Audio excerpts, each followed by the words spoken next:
Evening workshop, folks. Tonight we've got another good one here. I am looking forward to this. Nate and I have been chatting for a little while.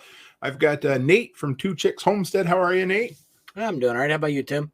Not bad at all. And unfortunately, we're not recording this episode over ham radio, but we are going to talk about ham radio. So, as Chris says, get your livers ready. We might need it. Yeah. So for everybody out there, Nate and I are two members of the Fireside Freedom kind of collab podcast. And we have this ongoing thing because Nate is very passionate about ham radio that we always wait to see how far into the episode we can get before Nate uses that 3-letter word. And when he finally does, we all have to take a drink of whatever drink we're drinking. So, yep. Well, we didn't even make it a minute this time. So, no, that is, well, it's in the damn title. So, what are we going to do? So, what are you drinking tonight, Nate? The all important question. I got twisted teas because I got to take it light because we're going to be talking a lot about this and I got to work tomorrow. Absolutely. That's okay. I ran out of ice tonight, but I still have my old fashioned tonight. It's made with Larceny bourbon. And yeah, it should be a good evening. So there you go. So what have you been up to lately, Nate? It was my birthday yesterday. Then I put on Facebook that you were 49, I think. Is that right? You're a few years off. Yeah. I just want to be younger than you. That's all. So. Let's see. Then kind of hung out with the girls yesterday, drove around, looked at some Christmas lights. And then our neighbor dropped off 5 geese for us. They were hunting or whatever? Yep. Yeah, they went goose hunting yesterday, and then we processed that all this morning.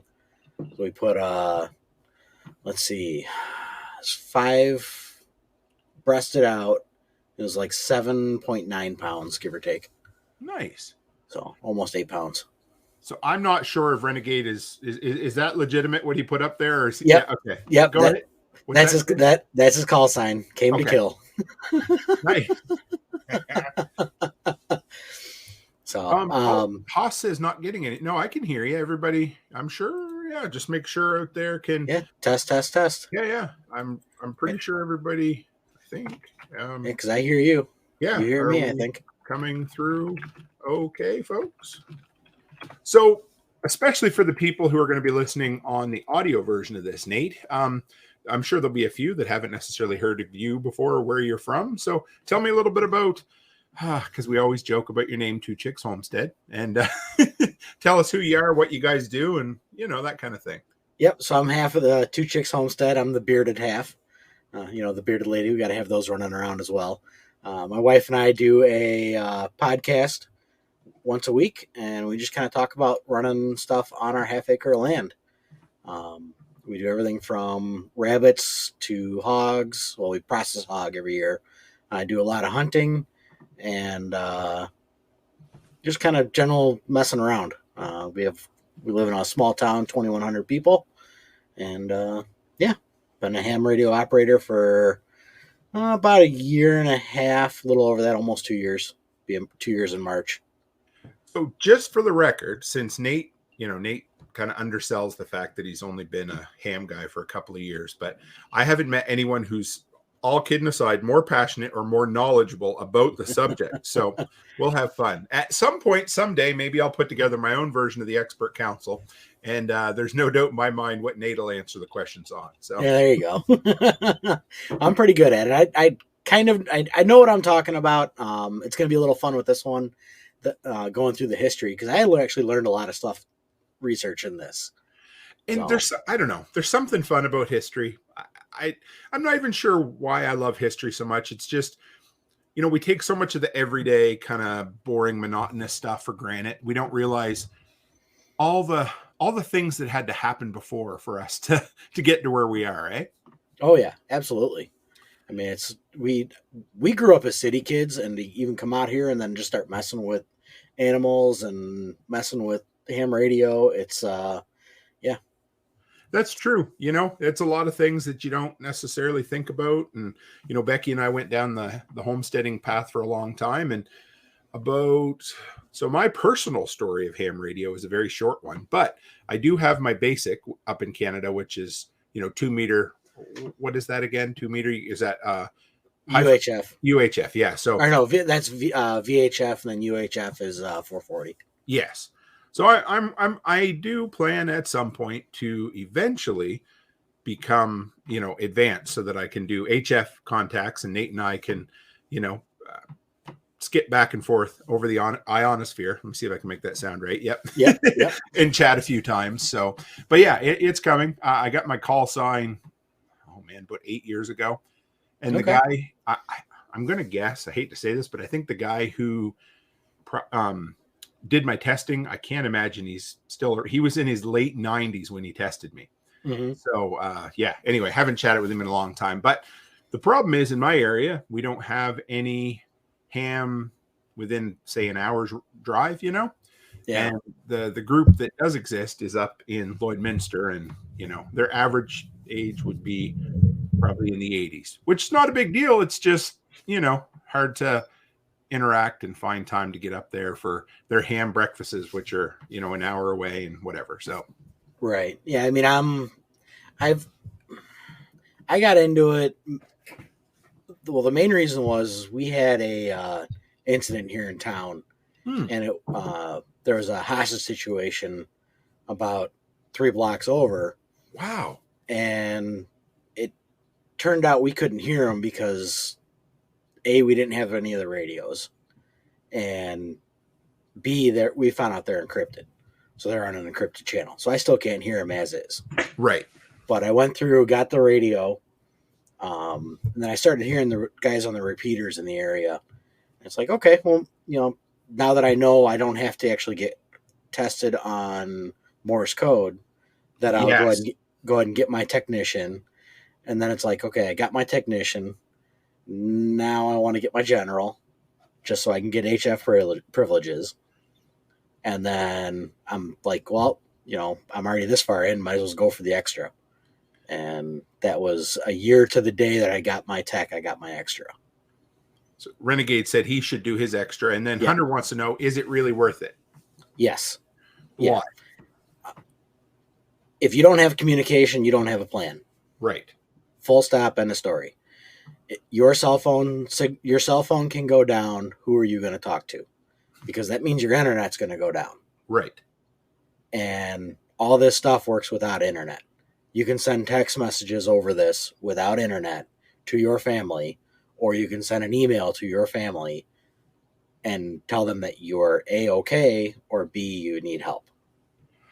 So just since we might as well go down this rabbit hole for a minute. So could I send a text message to a family member who, say, had service outside of our service range, and it could go directly to their SMS, like their text messaging? Yep. Yeah, you can do that through APRS. It's automatic position reporting service, I think is what it is, or automated packet reporting service. It's one of those. You can say I think I want to say it's the new U.S.A FTD5 or FT5D that you can send text messages over that. If you hit a gateway, you have no problem getting that text message out. There are services that will allow you to do that. That's cool. Okay. And then on the HFs, automated packet. Renegade's got it. If you are out on a sailboat and you want to send an email, how are you going to do it? You're 1,000 miles away from land. There's no signals out there. Well, you either have a satellite phone, which will cost you $1,000 to do that, or you can buy a $1,000 radio and send that email whenever you want to send it. That's cool. And is that something that's really come on the last few years, or has that been around for a while? No, it's been around a long time. Okay. It's actually been required. We'll go over that since 1912, that you've been required to have a radio on a ship if you are traveling more than 200 miles from land. And something very important happened in 1912 that I'm sure we'll mention in a minute that Yep. changed a lot of safety things. So absolutely. Just going to shout out, I don't know this individual, but we got somebody new on Twitch. Not nice. There we go. Just said, oh boy. Oh yeah. Yep. Yeah. And I think 9/11. Oh yeah. He's just kidding. So he's not a troll. Good to have you. But you know what? All kidding aside, we'll go down. 9/11 did change a whole lot of things for safety features. Just about 100 years. Well, 100 years afterwards. Yeah, TSA. And you're not wrong, not nice. Good to have you. I appreciate Yep. it. We don't get a lot of traffic over on Twitch, so share the wealth. Yeah, and I have the fact that 9/11, was a part of ham radio as we get a little bit further down this list. So, well, want to dive in? Let's start with the history, and we'll work our way through. Anybody have questions as we go along? Throw them out. And Life Done Free just said, "Hey, Tool, good to have you." And cool. All right, so let's start. Nate, you go, and we'll work our way through. No problem. So I have it as starts roughly about 1850s. The telegraph was invented, and that was strictly wired. So you had to run wires. You had a wire across the ocean going over to the between UK and the U.S. And then roughly about 1888, Heinrich Hertz figured out that you could do this without having that wire down through or under the ocean or strung between towns. And once that was figured out, roughly about 1890s, I guess if I could say this name, Marconi. Yeah, Marconi, Guglielmo Marconi adapted Hertz's theory into a communication set. And this was all done through Morse code. Can you imagine? I mean, I don't know. I think about the things we've seen in our lifetime, but the things that somebody was born in, say, I don't know, 1820, 1830, and if they lived to, 1920, 1930, just the fact that, first off, you have your first recorded pictures, your first recorded video, motion pictures. And then all of a sudden they realize, hey, we can send signals down a wire. And then after that, they're like, oh, well, why don't we just eliminate the wire? Yeah, exactly. And that must have blown their mind. I think it would have, I don't know. It would have seemed like black magic to people at that time, I would think. Right. And if it wasn't for Marconi, you wouldn't have cell phone signal or cell phones today. That's what it comes down to. Him playing around and hams in general playing around. You wouldn't have a cell phone. So as preppers, of course, we love to talk about comms and communications and things like that. There's also something else that we all that a lot of people seemed interested in, and that's CMEs, coronal mass ejections, or nowadays even an EMP. But so back, telegraph had to have been pretty young when, what was it, the Carrington event happened? Yeah, that was, I think, supposedly 1860s, if I remember. I'm going to call a little bit of BS on the Carrington event. And that's only because you can't find any articles or any news media or anything in the encyclopedias from that time about the Carrington event. And if it was as big as they say it was, you'd see something somewhere. So the idea behind it was that it basically overloaded, because there really couldn't have been a whole lot of systems, period. Like maybe a few rudimentary transformers or something at that time. Right. It was transformers, and then you also had supposedly power coming over the wires and burning up gear. It was actually supposedly sending signals and powering up radios at the time. Or powering up the actual telegraph systems, and supposedly it wiped out the entire system. So Josh Renegade said we wouldn't have radio without hams. It was amateurs who discovered it and have been at the forefront. Because, again, here we are live streaming over the World Wide Web. My grandfather used to say, did you ever hear about that new highway, the information superhighway? Yep. But really, none of this would be here without that. And right, you think about the families that would sit around the radios in the 20s and the 30s to get information. It must have been pretty cool. The guys listening to War of the Worlds, H.G. Wells scaring the living shit out of everybody because they really thought Martians were landing. Right, absolutely. All of that's pretty cool. And that was AM, which the first AM transmissions was like 1906. Okay. And that was thanks to the Columbian University Amateur Radio Club, or the Wireless Telegraph Club of Columbia University, were the ones that figured out that. But the first transmission across the Atlantic was Glace Bay, Nova Scotia to Cornwall, England, with a 60,000-watt transmitter using 4 210-foot tall towers with a spark gap transmitter. So from what I understand, so that is in Cape Breton, way out on the tip, the far end of Nova Scotia. That's where I grew up. Yep. And growing up, we always had there was two actually. I thought of another one while we were just talking. We had these heritage moments, they called them, and they were, government sponsored, whatever you want to call them, history kind of snippets, and they were about 30 seconds to a minute. And one of them was this one right here, where they show he's sitting there and he's on the edge of his seat and he's like, it's not going to work, and then finally it comes through, right? And because of course there'd be a delay, even though it goes at the speed of light. I mean, by the time it gets down to them and they figure it out and send it back. But another one, and I don't know if you're going to mention this or not, have you ever heard of the Halifax explosion? No, I've heard about it, but I don't have it in here. I know there was the telegraph came with that, like the telegraph sent a guy. So for anybody who doesn't know, in Halifax Harbor in Nova Scotia, there was a munitions ship that collided with another ship, caught fire. It exploded and was the largest non-nuclear explosion at the time in the world, or largest non-nuclear peacetime explosion is what they called it. Period. Full stop, I think. Yeah, it was insane.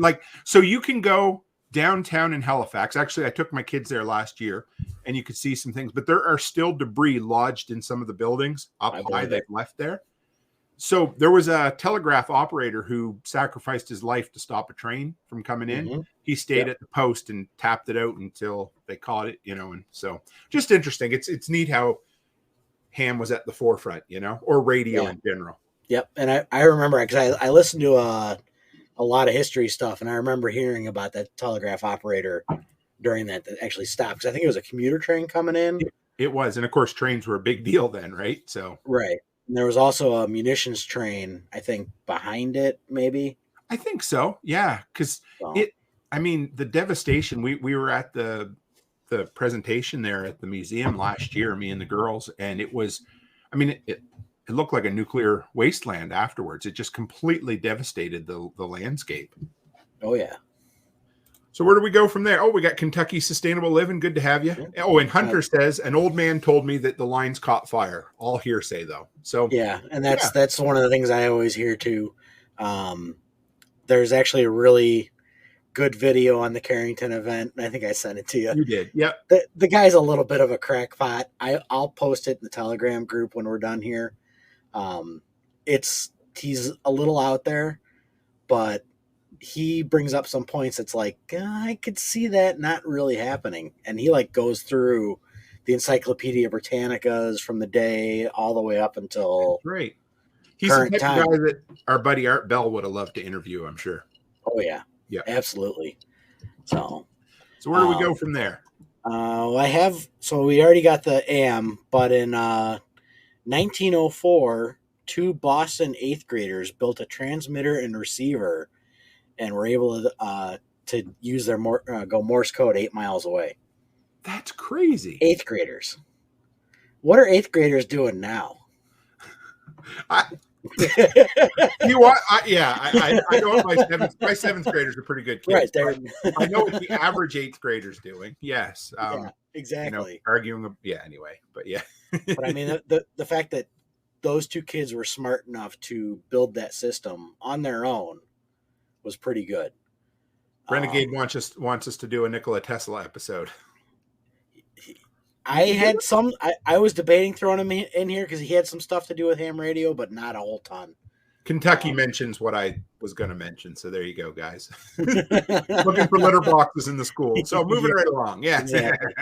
All right. So 1910, required radio equipment to be installed on ships 200 miles out to sea with a range of 100 miles. So that was our Congress required that any U.S. flag ship was required to have a radio on board. Now, there was a certain ship that sunk a couple of years later that would have been a British ship, right? Yes. Yeah. And they actually had the radio on board. Oh. They were able to send out the telegraph, or the HF signal that they were sinking, and I think it was it? I don't remember what the ship that came was. It Lusitania? That I sticks in think my it head might for have some been, yeah.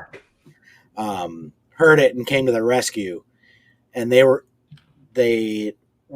so that was 1912, and they were able to get survivors because of ham radio and the operators getting that off before the ship sank. So they did have a radio on board, and there were people in there staffing it at the time that it happened. But 1912, the big radio act came through, and that required the radios to be staffed 24/7. Because somebody was sleeping, weren't they? Or The captain was sleeping, I think. so just out of this is interesting. I never thought of this. So if the Titanic had happened 2 or 3 years prior, there's a good chance it would have completely sunk with no survivors and would Yep, have been completely unknown what happened to it. absolutely. I mean, Wow. if you're talking 1909 or 1910, Right. yeah, it very well could have sunk with everybody on board, and nobody would have been saved. That's great. I mean, some might have gotten the lifeboats, but whether they, how many days would it have been? I forget how far out they were. I think they were another day or so, So we're talking Yeah, 24, maybe 48 hours before somebody even came looking for them, right? yeah. And I you wouldn't know where to find them. Somewhere between New York and London, right? Or England. Yeah, I think they were up kind of by Nova Scotia, if I remember. Yeah, because there are Titanic victims, or that were buried in Halifax, which was kind of interesting too. Yeah, I think that was the closest city, if I remember. So I saw one in there, Hunter. Ham radio. What the first recorded amateurs that I have is 1904, and that was the two eighth graders. Yes, sir. So there were your first transmission across the Atlantic was 1902, and then 1904 you had the Boston eighth graders building their receiver and transmitter. So How fast that technology spread, hey? yeah, I mean magazines were all coming out with the information. They were giving a ton of stuff out there, and just kind of people were following along and wanted to do it. I mean, you could buy this stuff at the hardware store real cheap and build it yourself. No Radio Shacks back then. Not yet. Well, I guess there's no Radio Shacks now, are there? There's one in California, I think. Okay, kind of like Blockbuster. It's just Exactly. So, got it dating yourself there, Ah, Blockbuster. I remember Radio Shack. It changed its name to The Source up here in Canada, but Yep, Radio I did. Shack was kind of. I found it a boring place myself, but I wasn't into that kind of stuff. When I like tech, but yeah. I wish there were more Radio Shacks around, because instead of running to Ace and Walmart today, I could have hit up that store and bought some ham radio equipment, because they probably would have had it, Yep. and get the adapter that I needed to do what I'm kind of planning on doing later. And what I found was cool about Radio Shack was, at least in Canada, they were in small towns. You didn't have to go to a big shopping center. So like my town was 2,300. We had one. Matagan, which was like 800 people, a little French community, they had a Radio Shack. So, I mean, they definitely catered to the smaller towns, which was nice as well. Yeah, absolutely. And I know we had one, and we used to live in Carroll Stream, and there's one like 5 minutes from our house. But I wasn't ham back then, so I had no reason to go there. Maybe we'll have to do an episode on Radio Shack at some point. That would be fun. Right, absolutely. Everybody loves nostalgia. I mean, look, Renegade spent many hours in Radio Shack. Chris Dixon built Solar Robotics in Radio Shack. Kentucky loved Radio Shack. Yep. Cool. It was a fun story. I remember going there as a kid and getting a whole bunch of stuff with my dad. It was a pretty cool store to walk in. And if I remember, they did have amateur radio stuff there. Yes. So, yeah, they did. The little things like the shortwave radios and all the pieces for building them and repairing them. You couldn't get that anywhere else. Right. Absolutely. So next up, still staying in 1912 around the Titanic. So this was the big thing. They passed the Radio Act of 1912, which required the ships to have the stuff on board. Okay. And it was also the first laws on the books to limit operators to the 200-meter band and shorter.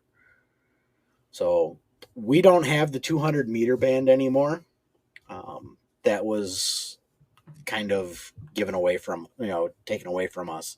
But we still have, I'm looking at my chart right now, we have 160, 80, 75, 60, 40, 30, 20, 17, 15, 12, and 10 for HF. Yes, sir. And then you get into UHF, VHF as 6, 2, 222, 440, 900, and 1240. But it also goes up all the way to 10 gigahertz if you want to get into it. So what would the difference between 160 and 200 meters be? It'd be closer in. So really 160, you're kind of limited to shooting your signal directly up and come back down in like maybe a 200 to 400 mile range. Okay. So that was kind of what you're limited to. 80 is really kind of about the same. And then 40 meters, it really depends on what time of day it is.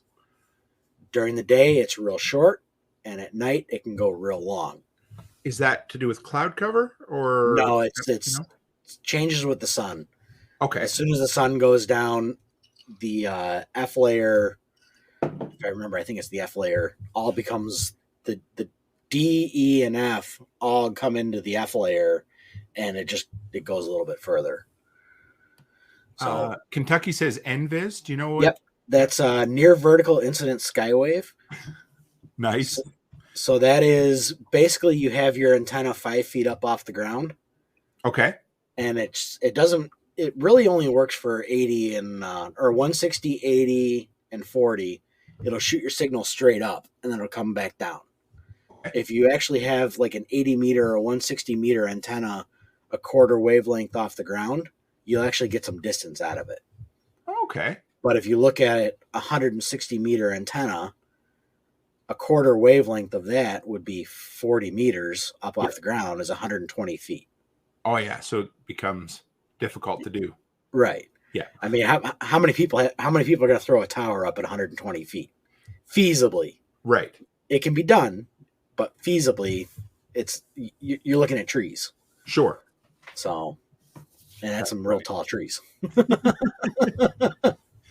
And Renegade, everybody's throwing out big words that I don't know. So, ionospheric. So, yeah. Yeah. I assume that's what we're talking about with. Yeah. So the ionosphere has to do with your skip. That's how you get. The ionosphere is the easiest way to prove that the world is not flat. Oh, come on. Because if the Earth were flat 2 meters, you'd be able to get over into Europe without a problem. Right. So. Oh yeah. So 40. Yeah. Remember, we've been talking about this for a while. This is my brother-in-law. He's been coming in quite often. Remember, I was saying how we need a simple system for your brother-in-law. Yeah. For my brother-in-law. Yeah. He said, the 40. We'll make it work. We'll get something there for sure. But yeah. Well, you guys are real close. You could probably even do a GMRS. 10 miles. I don't know. It's tough. You throw some power behind it, get a couple 50-watt GMRS radios, you'd be able to do it. Oh, yeah. I'm not sure if those are LEAG, whatever, legal here in Canada anyway. So we'll see. At least some 2 meter. Yeah, that's true. I could probably, anyway. We'll probably do that. Yeah, both of you guys can get your license. Oh, yeah. I have mine. So, yeah. Now, with this is where it comes in that you were talking about the term ham comes in. Yeah, because is there a definitive answer on this? Yes. Okay. So it's really a derogatory term to amateur radio operators. Oh, okay. And it was the telegraph, the professional telegraph, the wired guys were saying that hams or amateurs were ham-fisted sending Morse code. Oh, and they weren't good at it, in other words. They weren't very good at it. Yeah. So they were real sloppy, didn't do real well at it. So, that's where the term ham came from, ham-fisted. That's cool. A lot of hams have kind of laughed it off and just whatever. Yeah. And kind of adopted it, and it's pretty well stuck. Well, because if you say ham radio, people know what you're talking about, basically. Yeah. You know, they think about a weirdo that hangs out in his basement and, you know, builds things out of old car parts. But that is, everybody knows what ham, you have an idea of what ham radio is, right? Right. Absolutely. I mean, most people you talk about it, they know what it is. Sure. And they have an idea that it's something people can do, you know, if times are bad and you can communicate, right? Right. I mean, amateur radio was the original thing, but yeah, hams have kind of shortened it up and gone with the ham setup. It's all about embracing it, right? Yeah, absolutely. I mean, I thought it was funny. I had heard about that a couple of years ago. You know, right when I got my license, because I was looking into it. So yes. So Woody Harrelson, he's talking about from 2012. Do you remember the movie? So Woody Harrelson plays kind of an Alex Jones type podcaster radio guy, but he's a ham radio dude. That's what. Yeah, the pirate broadcast. Yep. Yep. Just wanted you to touch on Hunter's kind of comment or question here. He was saying he heard about people tossing antennas up into a tree, and he thought antennas were a metal stick. Yep. So I have 2 antennas at my house. I have a 130-foot long wire. It's called an NFED. There's a little matching box. It's I'll give you something like this. It's about the size of this. This is a flashlight, and it sits on top of my shed, or really the garage. And then there's 130 feet of wire that goes up into a 95-foot tall tree, and the peak's at about 50 feet.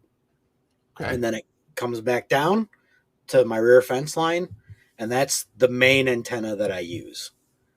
I also have a vertical that is a steel stick, basically, that's on the side of the house that runs 4 bands, which is 40, 20, 15, and 10. But that long wire antenna, I can get 160 through 6 without a problem. Okay. Now, how do you... Okay, so you've got this great big long wire, this piece of wire that obviously is tuned for, would it be a quarter wavelength of 160 meters? Is that it's a quarter wavelength of 80 meters. 80 meters, okay. Yeah. Right, because 80 and 160 are... Or no, it's a half wavelength of 80. 80, okay. So how do you have to tune it in order to get the different ones, or? Yep. So they have... Mine is really an off-the-shelf buy. It's from Chameleon. Okay. It's a Chameleon MCOM Base 3 antenna. Okay. And they sell for about $170. Okay. Which isn't bad. It's super easy to build. I've actually built a antenna. I have a 40 meter. I have to pull it out of a bag. But it's about the size of a hockey puck.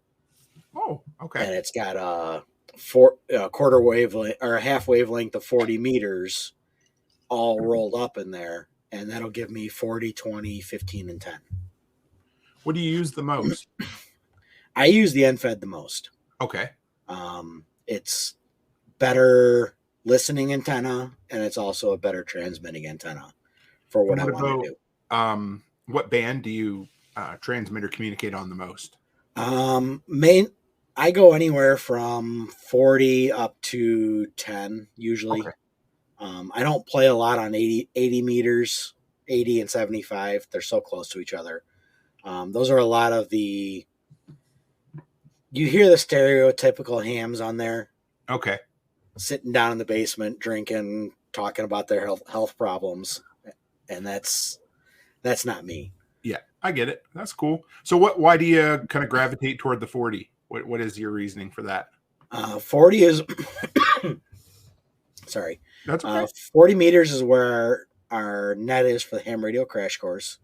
That's a YouTuber out of California, Josh Nass. He's Kilo India 6 November Alpha Zulu, if I remember. His YouTube channel has a net based out of Ohio. And I'll check in there every Friday night usually. And what's a net? It's basically a network of a bunch of guys getting together and just talking ham radio. They ask you check in and then you wait your turn basically, and then they come back to you and ask if you have anything to add for the week or what you did in ham radio Okay. or kind of some fun stuff. My favorite net of the year is actually the CQ Santa. Oh, hey, that times in right nice with this time of year too, right? It does. And the girls actually did it a couple weeks ago. I put the video up. We recorded the whole thing. I had just a GoPro on the desk, Mm-hmm. and you can clearly hear the radio. And it's the girls checked in. Sorry, so I checked in on the radio. You'll hear the whole exchange. I checked in about a half hour before that, and then once they came around to me, they made sure that I could still hear them, no problem. And then they transferred us to whichever operator could hear me the best. Okay. And then I have to identify myself with my call sign, and then the girls can come on and talk as long as I am with them operating the radio. Right. Yeah. So they both got to talk to Santa on the ham radio. That's cool. They had a blast. They got to ask their questions and wish Santa Merry Christmas and ho ho ho and all that other fun stuff. And it was like a 5-minute exchange. Sure. But so how hard is it to contact the North Pole being way up on the top of the planet there, or the globe? In theoretically, of course, or theoretically, if you can get a hold of Russia or any of the kind of that area. So I'm looking at the map right now that I got. Sure. If you're going to get into Sweden, Norway, Finland, or Russia, you'd be going over the North Pole. Okay. That's a short path. Cool. So it is possible then. Yeah. If you want to if you want to make contact with those people and you have a beam antenna, you want to point your beam due north from me being in Chicago and go over the North Pole because it's the shortest distance. Right. Instead of trying to go around to the east.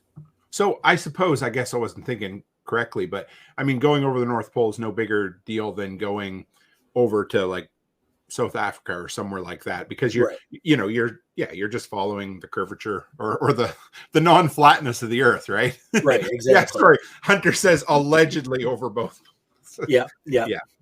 So, I wanted there's a couple of questions or comments and stuff, but Renegade said ham radio is the OG hacker tinkerer culture. All your modern inventors, coders, and innovators have the same spirit that made ham radio what it is today. And ham radio evolved into everything we know. Yeah, absolutely. I mean, I played with stuff. I built antennas. Out in the garage, I have a homemade out of PVC. It's a Yagi antenna. So it's PVC and a tape measure from Harbor Freight. I made one of those too. I didn't have a lot of success, but I made one. That's what I use for our fox hunts. So our fox hunts is where you want to go. Somebody transmits on a frequency, and then you need to go find where they're transmitting from. So basically, you're going to go find them. So it's a game that sharpens your skills, right? Exactly. So Nina, or not, I can never remember if it's Nina or Nina. Sorry. Nina says, is ham still very male dominated, or are more ladies getting involved? Ham radio is definitely male dominated. I will wholeheartedly admit that. But I will tell you, there are more women getting involved. That's cool. A lot of it. Erin's in the chat here. I see her commenting. She got her license last spring. Okay. And it took her a little bit to get it. She doesn't have the technical knowledge like I did of this before I got into it, but she still wanted to learn how to use it. I threw the radio in her truck, so she figured she'd at least try and get it. She actually did really good. Nice. I will wholeheartedly admit she did better on the test than I did. Right. She studied a lot longer than I did, where I just kind of blew through it and, was able to get my license. It took her a little bit, but she got it. There are more women getting involved, and I'm glad to see that. I am as well. And Not Nice says STEM, so that's what, science, technology, engineering, and math. Yeah. Yeah. I might have got the T wrong. If I did, I'm sorry, guys. Anyway, dominate by males because of their interest. And I think a lot of that has to do, I mean, you're brought up and with certain ideas and certain concepts. And so you're like, oh, I'll get interested in that. And it just kind of perpetuates over the generations. So it's it's neat. It's the same with my girls. Like Olivia, I taught her right from a young age how to change her tires out. And Gracie's very good with tools. So it's important. If we want the young ladies or the ladies in our lives to be interested in that kind of stuff, is to take the time and to teach them, and just Right. like me taking home ec in high school, right? If I wanted to learn how to cook or sew, I took the classes, and nothing wrong with that, of course. Yep, absolutely. Hunter wanted to know about fox hunting. Yes, that is exactly what it's used for. Fox hunting is used to track people without a call sign or people who are jamming a repeater. Intentionally or unintentionally, right? Yes, and we actually had somebody jamming our local repeater, and we tracked them down within a block. And was it on purpose or was it just? We don't know yet. We think we know who it is. Okay. We think it was unintentional, but it locked our repeater up for 14 hours. So not nice. Says the FBI is coming. So yeah, well, I probably got one of those attached to me, to the hip, but that's neither here nor there. So what's next on the history? All right, so let's see. We got 1917, World War I. Congress orders all ham radio operators to cease transmitting. And did I hear it right? They also did that during World War II. Is that right? Yes, during World War II, it's a little. I'm not sure how that worked because I find a lot of conflicting information on that. But 1917, the ham radio operators were required to cease operation and dismantle their equipment. Dismantle? Yes. So they had to take everything down. During the war, there are no hams allowed because they were only allowed HF frequencies. What we cut out there? Something frequencies? HF, high frequencies. Okay. Yep. So your HF bands that are long distance, they're only allowed to be on that. Okay. There was no 2 meter, 70 centimeter yet. That didn't come until I want to say the 60s. So did they just not want people jamming up the airways, or were they worried about like? They were worried about people contacting others across the pond. Okay. And also they understood back then that you could track the signal. Very similar to what was it? I don't want to call it wrong. I want to call it the Arab Spring. Do you remember a few years back? I might have the name wrong for it, but there was the uprising in some of the Muslim countries where they were, and they basically shut down all comms within the country. Similar type of thing, I suppose. Yeah, pretty much. I mean, I think that was Iran, if I remember. Yes, I think a lot of comms during that. But yeah, they were required to hand over equipment, dismantle their equipment. And that's kind of really what I found on that. I would imagine a lot of the same that happened in 1917 also happened in 42. Sure. That was. I wonder if it would be such a. You hate to even think about it today, but I wonder if it would be nearly as big a concern today. I'm thinking most comms would be secure encrypted satellites, which wouldn't affect ham communications anyway. Right, because we're not allowed to be encrypted. Everything's got to be out in the air. Right. So there literally is nothing encrypted about ham radio.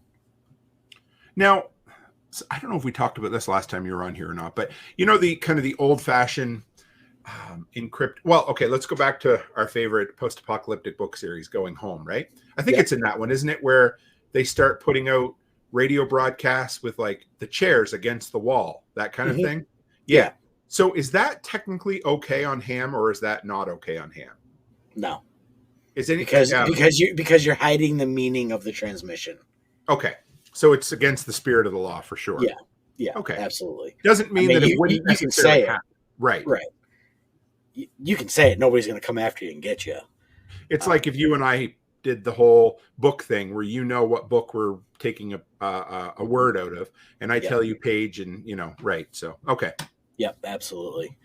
So that lasted until the 1919 Okay. when the war ended. The ARRL, the Amateur Radio Relay League, lobbied to get amateurs back on the air. And this is when everybody was able to get relicensed, and your system Oh, kind of went in with your current call signs right now, where you have the different areas. I am a 9 call. November Alpha 9 Tango Echo is my call sign. So I am Illinois, and okay. 9 is Wisconsin, Illinois, and Indiana. Right. That's how that works, isn't it? Yep. And then 1921, American amateurs challenged the UK amateurs to receive radio contacts from across the pond. So this is U.S. amateurs who are working Morse code are now starting to play with voice, and this is all AM. Oh, So right. this Because previous it was all just Morse code, yeah. Yep. So AM was brought in around 1908, give or take. Or no, 1906 was the first AM transmission. Okay. So here we are, the 21, they were, kind of joking back and forth to finally make the contacts. And it wasn't until 1923, November 27th, the first transatlantic AM contact between American Fred Schnell and French Leon Deloy was made. That's so. Just about 100 years ago was the first transatlantic voice communication. Yep, voice communication using AM. So wireless. So there was no need to Yep, have a subsea cable or whatever. correct. Very cool. So I mean that took a long time. You're talking 21 years from the invention to figuring it out and actually making the contact. And I think a lot of that had to do with solar cycle. So you'd have to go Right. back and look and see how that solar cycle lines up. Every 11 years, you get the peaks and the valleys. And you also would have lost 4 years of um, innovation because of the war as well, Yeah, right? during the war. Yeah, absolutely. Huh. Interesting. So yeah, I mean that's pretty quick, honestly. Um, so 1927 and 1928, somewhere in that range, the International Radio Telegraph Conference in DC standardized the radio bands with HF for 80/75, 40, 20, and 10. So We're the only almost what we band. have today. Yep, almost what we have today. Just want to Um, shout out to Sunnyland Camper. Good to see you in here. Kilo 8 Romeo Oscar Yankee. Is that right? Yeah, yep. there we go. So he's going to be either Michigan, Ohio, maybe Pennsylvania, I think would be my Nice. guess, somewhere around there. Then 1933, single sideband experiments begin with Robert Moore, Whiskey 6, Delta Echo India. And what is that? So single sideband, so AM, you have a carrier in the center, and then you have two sides of the signal. Okay. So single sideband takes out that carrier and like half of the signal and puts all your power in that single sideband, so it's a shorter distance Right. and it gives throws more power behind it. Okay. It so that was 1933 is when that started to come around. Nice. A lot of your HF contacts are all single sideband. If it's 40, 80, or 160, you're looking at lower sideband. Okay. And if you are 40 and up, it is upper sideband. Oh, nice. So there is a cutoff as well. So So Sunnyland is actually in Illinois, yep, which is I'm in really Illinois cool. too. So I'm about 60 miles outside of Chicago. So you can come find me or find our club. And Sunnyland just bought property in Missouri. We're Oh, all there you buying go. property down further south, aren't we? This is great. Nice. Congratulations. One of these days we will. Oh yeah. Well, you guys can use my property down in Tennessee anytime. So There you go. That'll be fun. All right. So the next thing I have is the patron saint of ham radio. patron saint, I don't know. Okay. Okay. Interesting. So 1941, priest Maximilian Kolbe, Sierra Papa 3 Romeo November, was arrested by the Germans and accused of being a spy. This is in Poland. During World War II. During World War II. He was martyred by taking place of a prisoner who was being executed for escaping. So he stepped up in defense of this person who tried to escape the camp and was executed by the Germans. Wow. October 10th, 1982, he was canonized the patron saint of amateur radio by the Pope. Yeah, no shit. Yeah. I thought that was a joke, but that's legit. Yeah. Yeah, many think he is the patron saint of ham radio. Oh, I got to get you a medallion. I wonder if they make medallions for him. You have to look around. You never know. Yeah, that's cool. So that was one of the things I learned. I had never known about that. No, me either. Really neat. Yep. So that was kind of the interesting thing. And then World War II, you also have Americans are prohibited from making contact on ham radio. Now, this goes two different ways that I hear.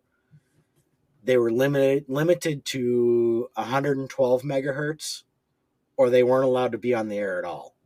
Okay. So I kind of see it both ways.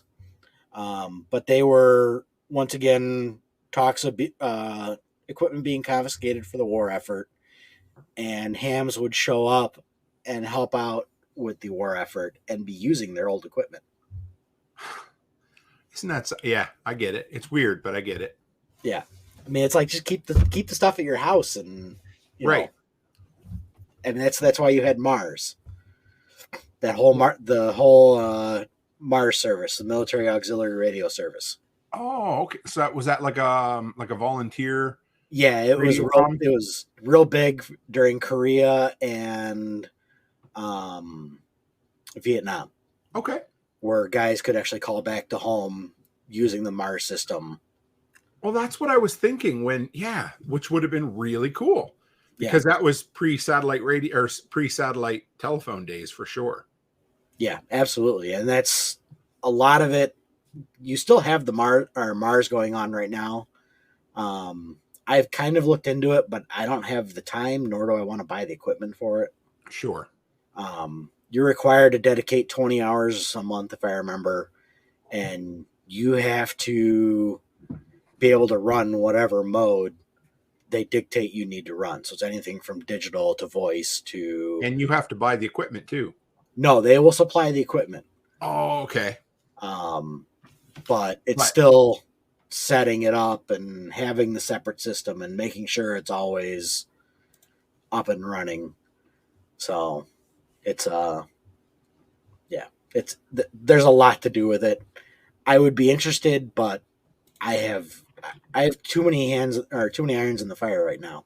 Oh, absolutely. So it's no way. I don't know many people.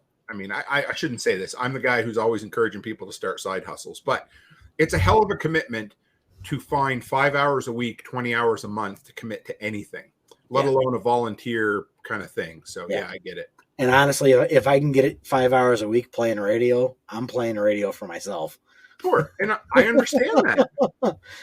I mean, I had a ton of fun today just messing around. So it was. Nate sent me messages all afternoon. He's like, I got this done. It's like, it's too awesome to have guys like you on, Nate, because you care about what you want to talk about and you care about coming on the show. You know, I was just thinking that when I was upstairs earlier having supper, and I'm like, I don't ever want to take guys like you for granted because, man, it's awesome to have somebody who's willing to put that much work into coming on to chat with me.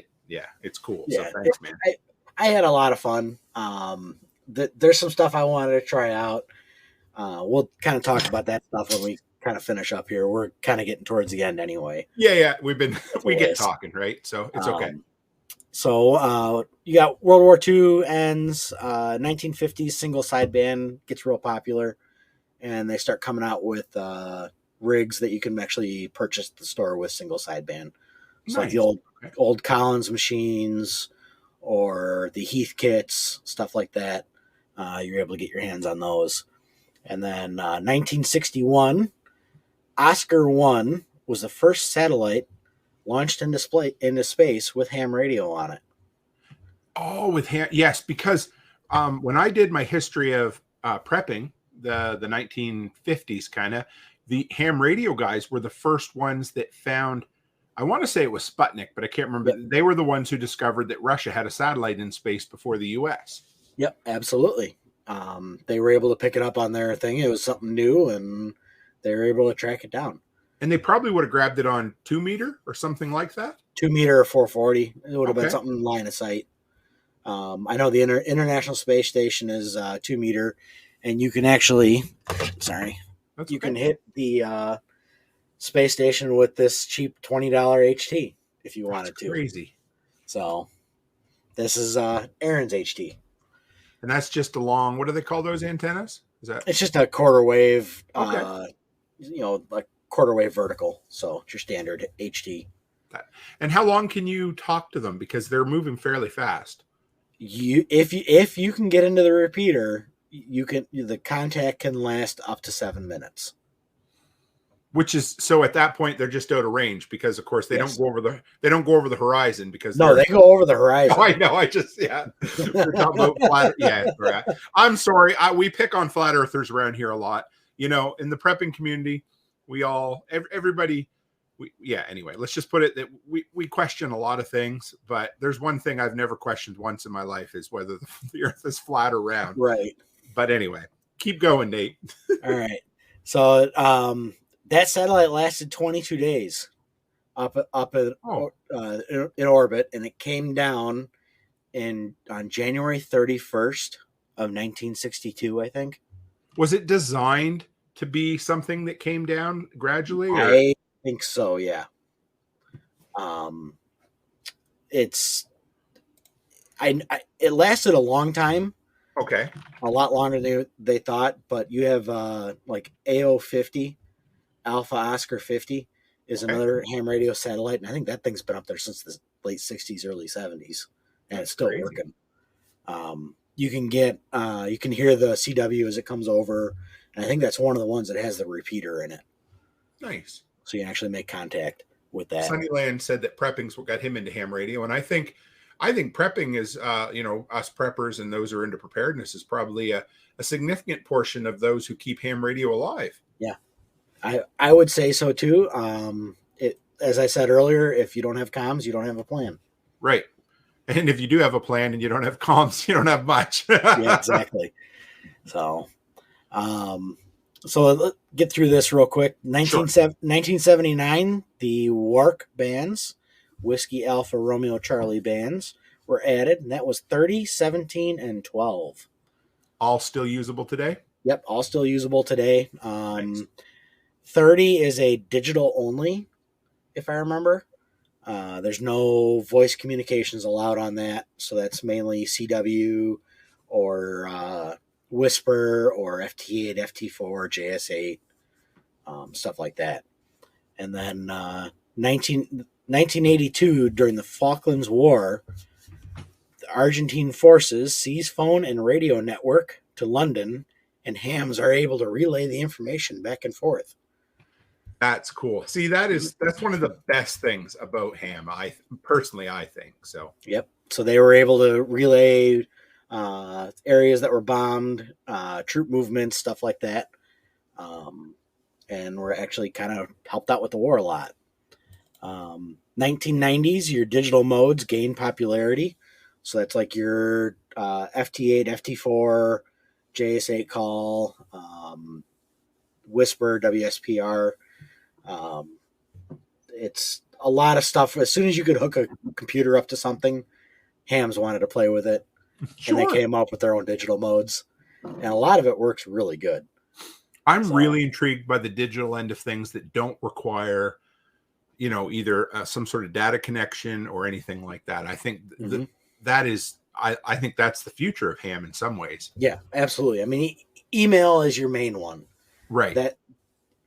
The system's called WinLink, and it does have a little bit of a fee to it, if I remember. Okay. It's a couple bucks a year. But you're able to send email from anywhere. You could do it with 2 meters and 440, or you can do it with 80 meters or 20 meters. I could send an email direct to your radio if I wanted to from my house and not need internet. That's cool. But so there must be some sort of intermediate party though in there, is there or not? You got to have a laptop. Okay. And there's also, you're kind of paying for the nodes, if I remember.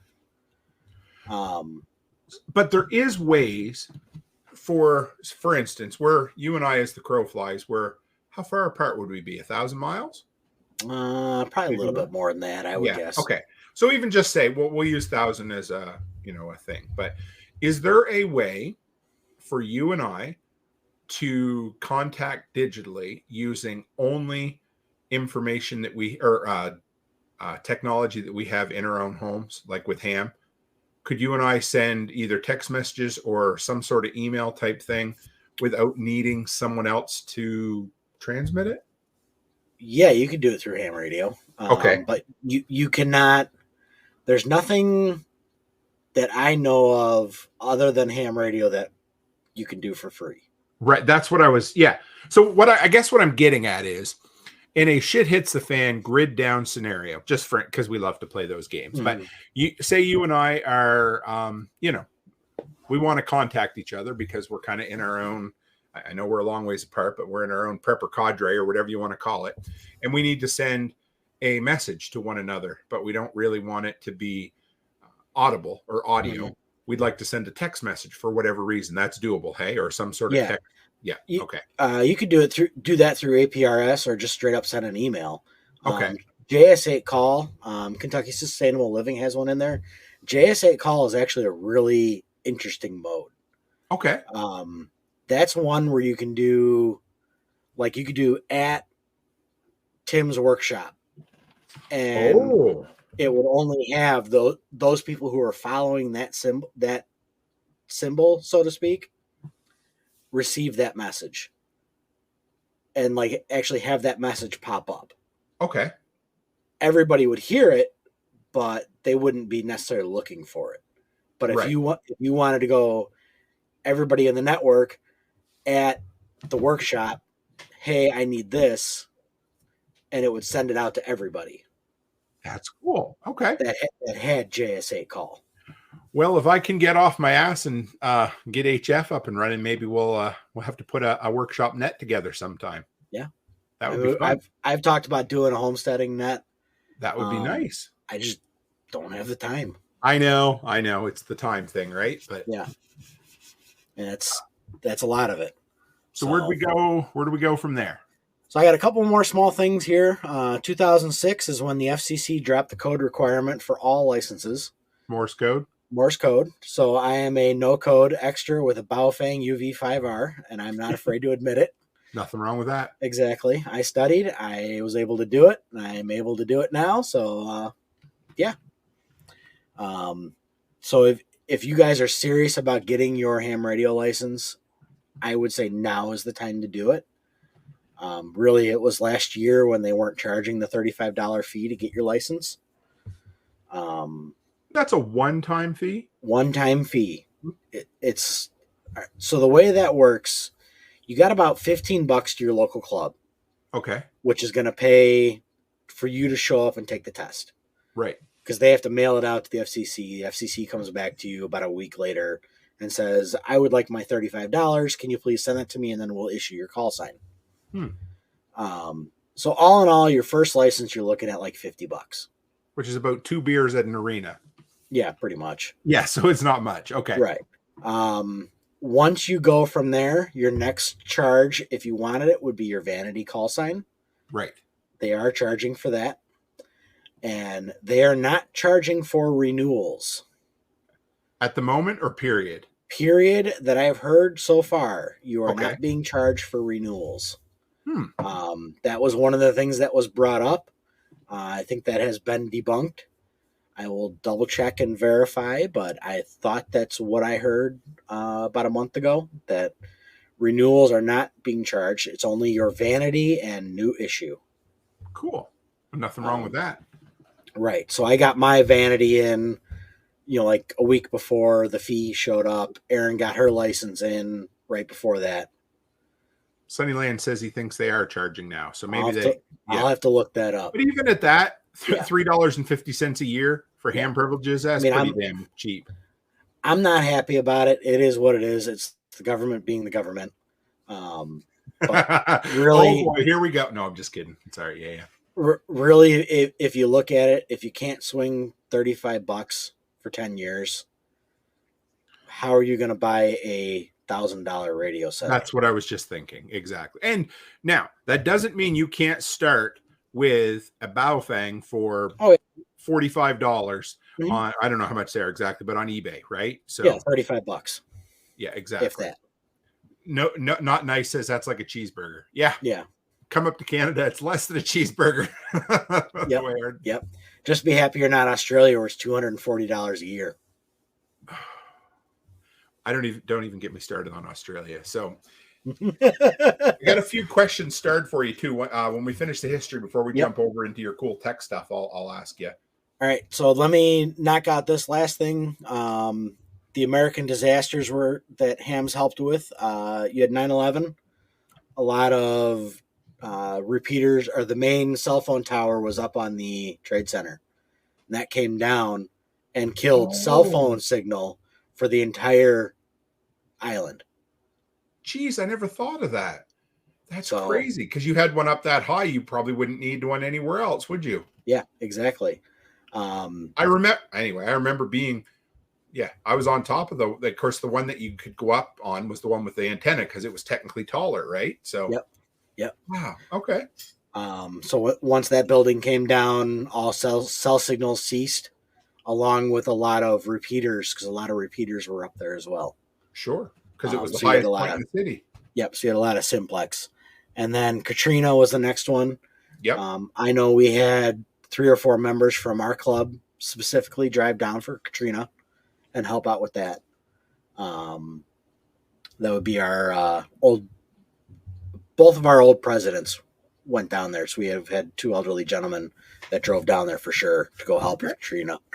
And then 2017, the Red Cross requested 50 ham radio operators to deploy to Puerto Rico after Hurricane Maria. I remember the videos from that hurricane. It was unreal.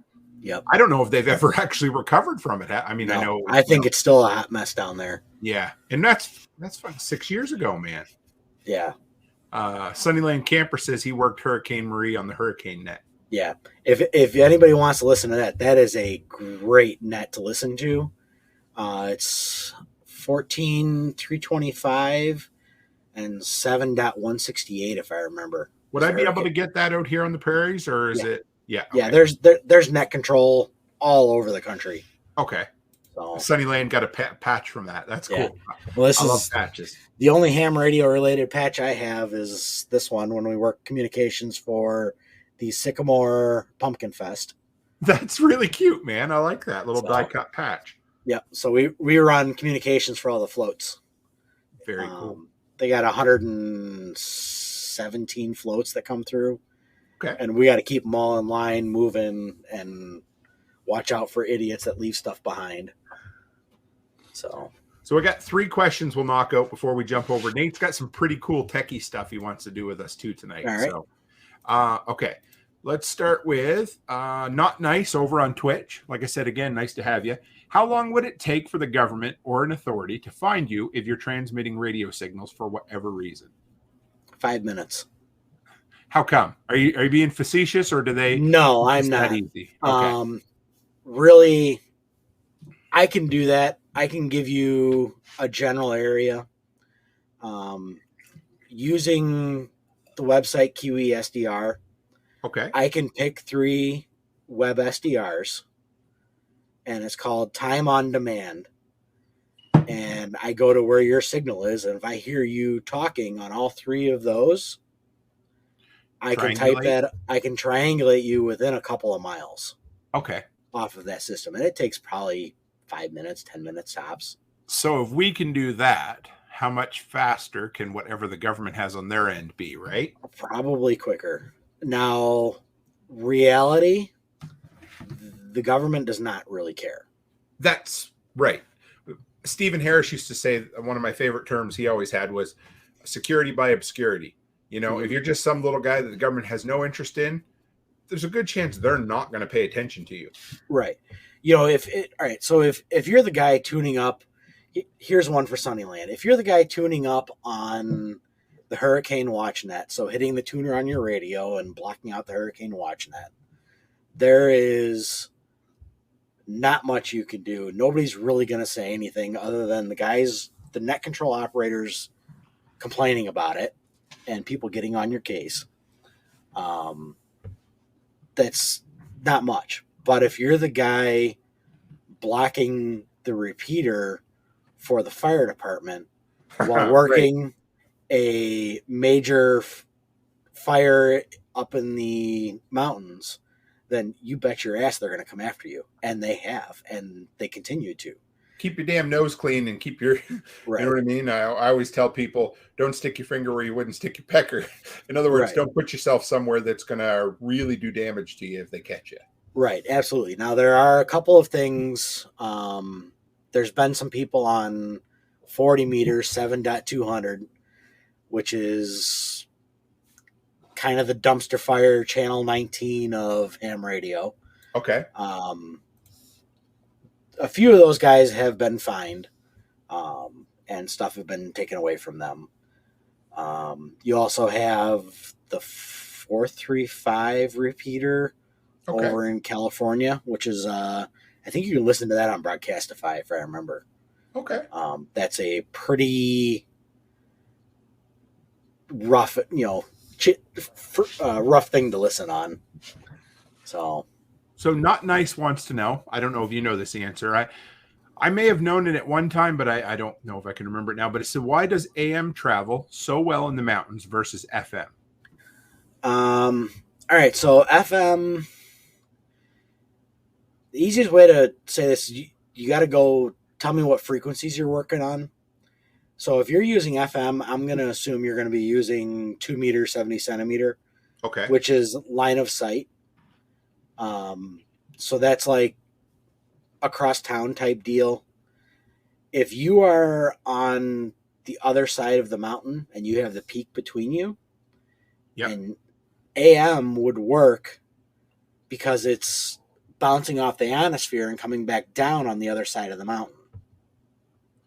That makes sense. So it's going to skip over the peaks. Correct. Because in theory, because your antenna's in theory lower to the ground. Okay. So if you are in the mountains, either stand on the peaks and use 2 meter, 70 centimeter, or be in the valleys and use HF. Okay. So that's kind of the easiest way to put that. I just looked up a picture too, because I was kind of thinking that, but AM waves are longer, like a standard, your picture of a wave you would see. So, it's going to skip up and over, whereas FM is very like that. So, well, it's because that's the longer the wave. Right. Exactly. Yeah. So your 2 meter wave is real short. Mm-hmm. A full wavelength is 2 meters. Right. But a full wavelength on 40 meters is 40 meters. So you're talking distance wise. Yeah, it's quite a bit different. You don't have anything FM lower than 10 meters. I'm looking at my chart right now. And then Sunny Lamb, we talked about this a little bit. I don't know how far we get into it, but text and emails. Yep. Yeah. WinLink. I saw that he commented that WinLink's free. I'll have to go back and look that up. Okay. I thought that was something with a paid service. So dig that up. Nate spent quite a bit of time setting up this right here, guys. This is pretty cool. We'll see what looks better. We got this. Yeah, let's do this. There we are. So this is basically Grid Tracker. What you see here is I'm the center. All the pink lines going out are all the stations that have heard me. All the yellow boxes are the stations that I currently can hear. Okay. As you can see, there's a lot in the U.S. I can also see, I can look a little bit better. Got one up in France, South Africa, Germany, up in Canada, probably up by you, Tim. I would say that's kind of that Oh one. yeah, I didn't know that the yellow one right there. Yeah, the yellow one directly above my head. Yeah, that's really close to the American border, but I'd guess it's either just south of the border or just north of the border there. I'm talking about that one that's a little bit further up. Oh, There's one yeah, south, and there's yeah. one above the border. Geez, Nate, that's really close to me. So yeah, that almost looks like either Saskatchewan or right on the Alberta border, which is about where I am. Right. So this one, we're going to try and see how this goes. This is going to be a 2-minute transmission. I just clicked the button That's cool. Transmit. So this will go for... So this is not Memorex, folks. This is live. Yep. This is live right now. For anybody over the age of 40 might remember that. Yeah, we'll see how this works out. So explain what you're doing right now, So Nate. basically, I'm sending out a whisper report, and in a couple of minutes, this will pop up with any new signals that hear me. This is not digital. This is through the radio, or this is just through ham radio, right? Correct. Yes, Okay. This is just through ham radio. So you can see that little red transmit signal behind your logo Hang that on. I'm transmitting. Let's get rid of that there we go. Okay. I'm on 40 meters, 7.038.600. And I'm currently 51 seconds into the transmission. So it sends for a solid 2 minutes, does it? Solid 2 minutes. Yep. And then people will hear is it just a test tone or is it your call sign or what is it sending? Yeah, it's call sign in my grid location. Okay. So I am EN51 something. So you were a minute or last time you ran this test, you were hearing somebody way down on the south tip of Africa? Yeah. Yeah, so that's I still hear them, I think. That is so far away. Yeah. And this is 40 meters at night. So, okay. You see the contacts you made on the East Coast there, right up and down the East Coast? Mm-hmm. So that would be a full wave, maybe not a full wavelength, but that's kind of the extent of where it's skipping to. And then that's your first skip. And then if there were some in the Atlantic Ocean, they would probably go about as far again. Mm-hmm. And then then each one would be like, so each of those longer ones over into Africa and Europe are just multiples of whatever that is to the East Coast, right? Correct. Yeah. Okay. Very cool. So that's done with that. So we're going to let this in about 3 minutes that will update. Okay. But in the meantime, that link that I posted in the Telegram group. Okay, let's go to the Telegram. Yes, shameless plug for the Telegram group, guys. You know what? While we're at it, let's go in here and I'm going to share the Telegram group link. So if anybody's new here, that is our place where we all hang out. That is the place to go for Telegram and for the workshop community. So let's throw that up first. Yep. So if anybody wants to join, feel free. And then where did the link? Oh, right there. Okay. Yep, but I also put it in the private chat as well too. Okay. There, I'll send it in here because a lot of people can't. Anyway, I got to figure out a way to let all the people who are in here regularly post links because YouTube kind of filters that out. So okay, so that link that Tim just posted is the Whisper Network spots, and that is the last 1,000 spots that have heard my call sign. Given the mileage from my location in kilometers and miles, the signal report, the grid number that I am in, EN51, their call sign, and their location. So I just transmitted on 40 meters. And the furthest that picked me up is 8,500 miles away. Delta Papa 0 Papa Oscar Lima at JF85LK. So let's look that guy up. So 8,500 miles, that has to be close to halfway around the world. 12,000 is the full all the way around. Oh, well, it's more than halfway then. Jeez. So is this the image we're seeing now? Has that refreshed? Did I miss that or is it not yet? You refresh in 50 seconds. Oh, okay. All right.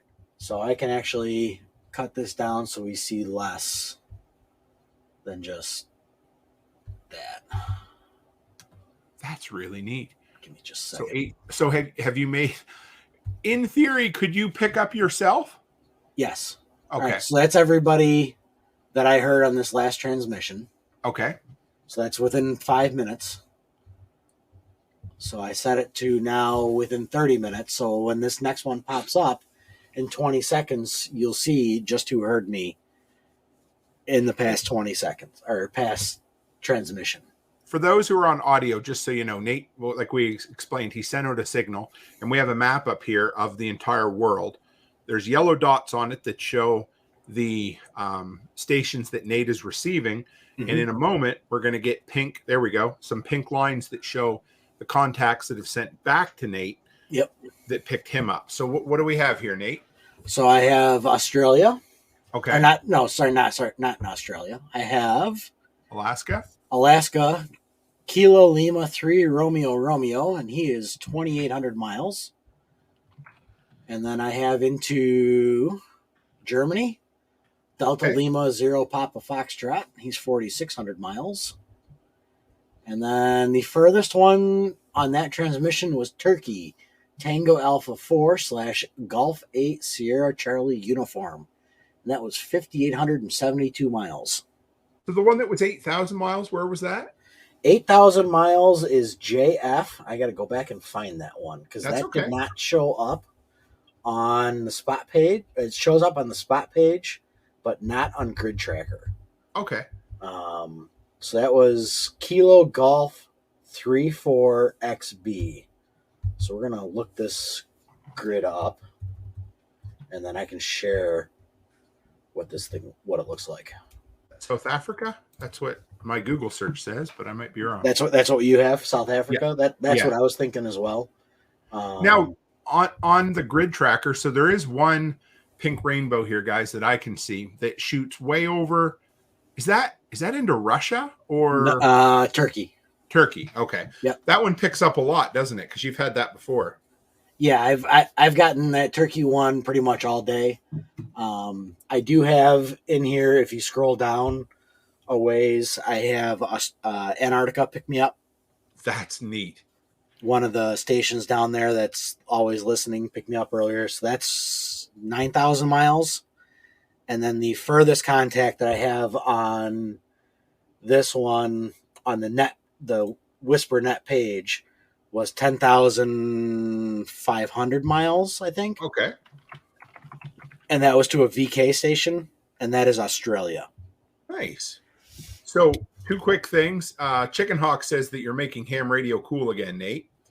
Yeah. And I said that to me that would make a good patch. We could design it like Make America Great Again, but it would be making ham radio great again or cool again. And Sunnyland wants to know, what do you think? Can we do it? Sunnyland, where exactly are you? In Illinois somewhere, yeah, he said. In Illinois. Give me a county. We're going to try. Yeah, so Sunnyland is asking Nate if you want to try a live contact on here. I've been hearing Chicago and Rockford a lot today. So you never know what can happen on live stream. So do you want to keep that screen up or do you want me to bring us back up? You can close that one out. I'll get another one going here. Sunnyland is from Peoria. Peoria. I don't know if we could do 5.2. We might be able to do 80.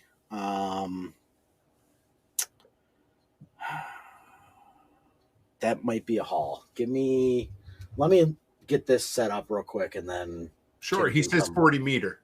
40? Yeah, we can try it. Sure.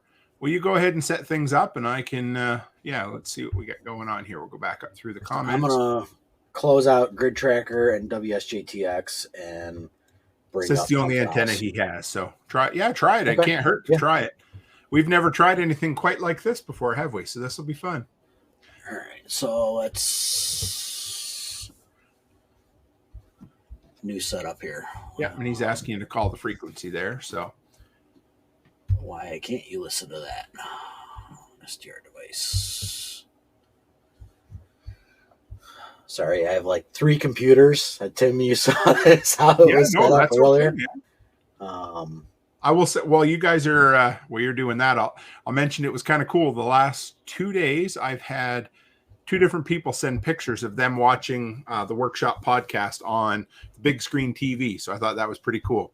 So Dan sent a picture the other night of his Christmas tree with the podcast in the background, and then Chicken Hawk, who is in here right now, and also you guys should know, follow Chicken Hawk on. Let me see if I can bring him up. But so Chicken Hawk sent a picture the other night where he was sitting down, chilling out, watching the workshop podcast on the big screen as well. So I never think to do that. I mean, I do watch the occasional YouTube, but I don't think about watching live things on there. Let me see if this will work now, because I had Sure. to change all. No, it can't.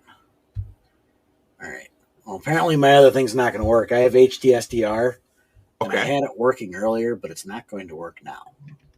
Oh, and Aaron just got it on upstairs right now on the TV. So yeah, I'll have to, I think we're going to, Aaron also says making history in Tim's workshop. Absolutely. All right. So there is Chicken Hawk's YouTube channel, guys. You guys make sure you give him a follow too. Where did he say? I saw a frequency just roll by. Oh, 7.230. 7.230. All right, let me get this set up here. Oh, we can hear too. I didn't know if we'd be able to get audio. That will be cool. Yeah, give me a second. At Christmas time. So I'm on a 7610. So 7.230. Nate's gonna make this look slick. So whenever we All right. Can you guys hear that okay? Yeah. Okay.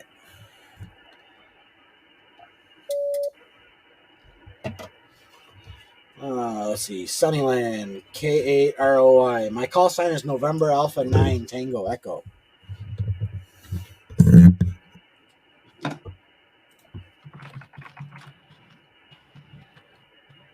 Is this frequency in use? Is this frequency in use? November Alpha 9 Tango Echo.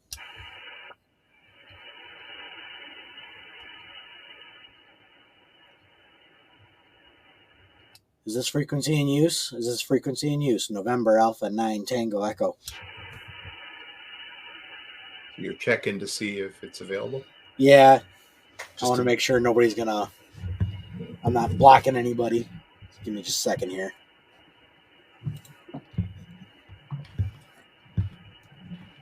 I want to make sure. Give me a second. I saw his comment. I want to make sure I'm on the right frequency. Oh, sorry. I will bring you back. What do you need me to pin there? Nope, I got it. I see it. Okay. Kilo 8, Romeo, Oscar, Yankee, November, Alpha 9, Tango, Echo.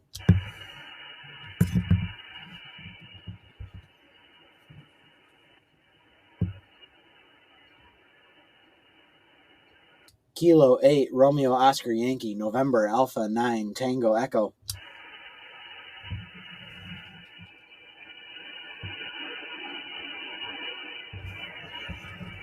Not hearing anything. No. That's okay. Yep, not hearing anything. So does that, you would get something pretty quick if you were? If he hears me, yeah. Yeah, that's okay. So that shows. Now, if you wanted to make contact with him right now and he had multiple antennas at all the different meters or a band, sorry. So let's use this as kind of a teaching or a talking point. So if like we always bring it back to the Going Home book series, because in there they make it sound so damn easy, because he's like, here, you know, every night he contacts Buddy to talk to his wife and whatever. So if you wanted to contact Sunnyland Camper right now, what would be your next step if you had any option you could use?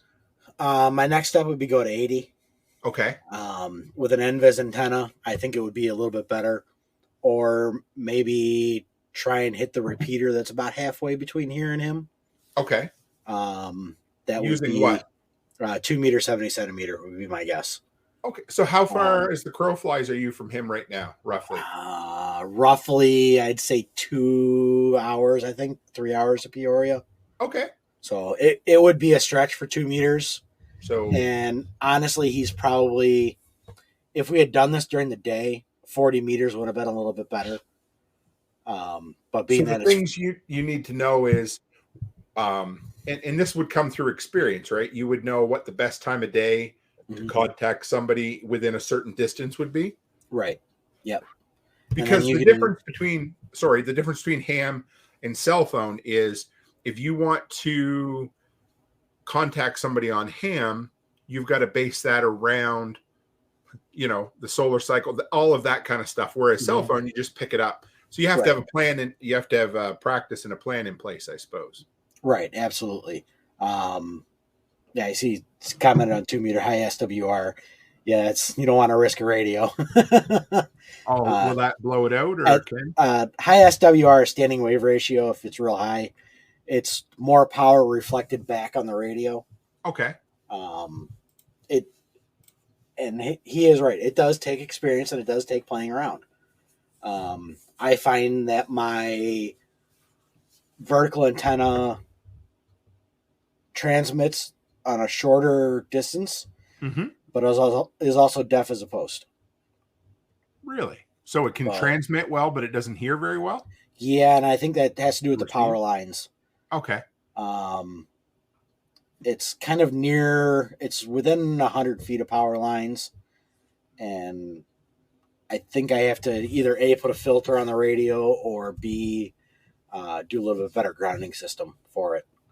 So that's a good example of why a person would never say, well, I'm going to buy a bunch of ham radio stuff, and then if the shit hits the fan, I'll just play with it. Yeah, where are you going to find the ham radio operators? Right. I mean, there's a lot of stuff that you learn taking these tests, and there's a lot of stuff you learn playing with the radios. Right. And if you try and build your own antenna, or you buy the wrong antenna for the wrong band, or your antenna requires you to adjust it for every single band. Like I have one that is multi-banded. It does 4 bands. It's the Wolf River coil. And that thing, you need an antenna tuner anytime you hook it up to the radio. Right. Or not a tuner, a vector network analyzer. Okay. So it's basically it analyzes the antenna and tells you where it's resonant. And if you don't have that in the right spot and you key your radio up with 100 watts, poof goes your radio. Wow. John Pugliano at Nicole's LFTN, Living Free in Tennessee, he had a really cool mobile HF station that he was playing with. I have that exact same setup. Okay. It was cool because it was really neat. I could see the physical...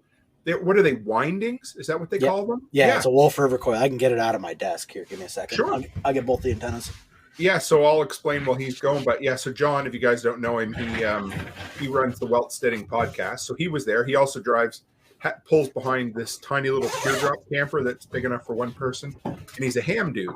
And he had this little mobile antenna. I don't remember how tall it was, but it had coils around it, which would allow it to access all the different...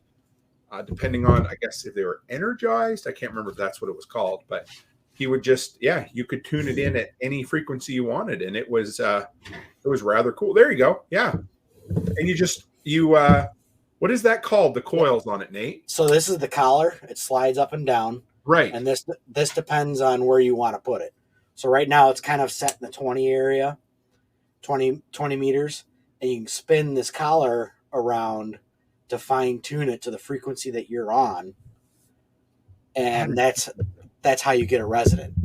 So if you're off a little bit, A, you're not going to be able to transmit as well. And B, you're not going to be able to listen as well. You're going to have more static? Yeah, you're going to have more static, and you're just not going to be receiving the full signal. Okay. So this is my vertical. It's got a 9-foot tall whip that sits on up here. And then it's got a tripod stand that's on the bottom. Okay. And then that's where the coax gets plugged in. And it just sits, right on the floor like that. What's one of those worth? $150. Would that be any good to me who has a few, I'm on the prairies, but in my town, I'm in a bit of a depression area. And then I got a bunch of trees around me and that sort of thing. Could I still transmit out from something like that? Yeah, you can transmit. Okay. If I were you, I would do something like this. Okay. And then So hang it up through a tree or? this is that end fed I was talking about. Yep. Looks like So fishing line, right? Yeah. So it's literally, it all spools out like that. And Okay. it's a half wavelength of 40 meters all rolled up in this thing. And if a fellow wanted to get started, that's all you need, isn't it? Yeah, Okay. absolutely. I mean, it took me an hour to build this thing, and the housing's 3D printed. Oh, you built that? Yeah, I built this from scratch the morning of field day. Okay. And I made all of our contacts on 15 meters with this antenna. And you said that that's your best antenna or one of your best? Yeah, this is one of my best antennas. And what do you use for wire? It's 26 gauge, real small. Yeah, it's like speaker wire. That looks like thermostat wire almost. Pretty much. It's 26 gauge, high strength Kevlar, and solid steel. So it's solid copper wire with a Kevlar outer core. What did it cost you to make to buy the wire and everything for that? I think I want to say it was maybe $50. And how does the coax connect to that? Did you have to? The coax comes in right there. So did you have to solder anything? Yeah. Okay. Yeah. Everything inside of this thing is soldered up. Okay. We built this thing Sunday morning field day at 6 a.m.